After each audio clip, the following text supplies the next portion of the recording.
The Canada Emergency Wage Subsidy was designed to support workers' pay during the pandemic, one of the original programs rolled out. CBC News has discovered, though, an exclusive private ski club near Toronto received payouts through that program, despite posting a big surplus, and it raises questions about whether the club needed the money in the first place. Our senior investigative reporter, Jonathan Gatehouse, has the details. According to Mansfield Ski Club's financial statements, which were obtained by CBC News, this private club received $563,000 in CEWS support this past season, which ended up being the main factor in a hefty $815,000 end of the fiscal year surplus, which was 16 times their surplus the year before. And as a result of that windfall, Mansfield was able to make a bunch of capital improvements, like new snow guns, 4 giant compressors for their snowmaking equipment, and a new building with space for the ski patrol and member washrooms. But what the financial statements also show is that the club didn't really appear to need that support. In fact, they would have run a $250,000 surplus without any government money. And that's because, in the words of their treasurer, they had their best new member year in decades last season, with people lining up to pay the $15,000 initiation fee and then up to another $10,000 per family per year in dues. So just to be clear, does this break any rules, Jonathan? No, it doesn't appear to, Heather. There's no indication that Mansfield broke any rules surrounding the qualification for or use of the CEWS money.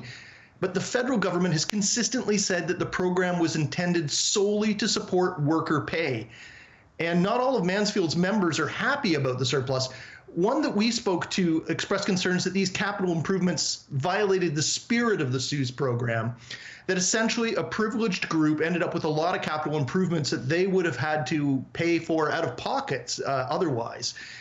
We spoke to an economist who's been studying, the CEWS program, and he told us that this case is indicative of much wider problems with the way that the subsidy was designed and administered and overseen. Here's some of what he had to say. There was a lot of waste in the monies that were spent. And I suspect that many public finance economists will see this program as probably the biggest waste of public funds in post-war Canadian history. So, biggest waste of public funds. Did you put questions to Mansfield Ski Club administrators there, Jonathan? And if so, what do they have to say about this? Yes, we approached the club's GM and its president and its treasurer, and they all declined interviews. And they didn't respond to a series of written questions that we sent them about the wage subsidy and the capital improvements. We also reached out to Diane Leboutillier, the Minister of National Revenue, who is in charge of the CEWS program, and she also declined an interview.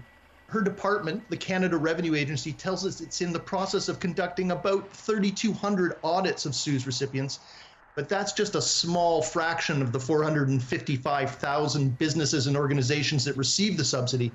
And the CRA says it's still too early to tell what the results are. But Mansfield is hardly the only private or public recreation club that receives CEWS support. A CBC News analysis found 885 additional golf, tennis, ski, and yacht clubs that received government funding. But as of now, there is no information about how much they got or what they did with that money. Senior investigative reporter Jonathan Gatehouse.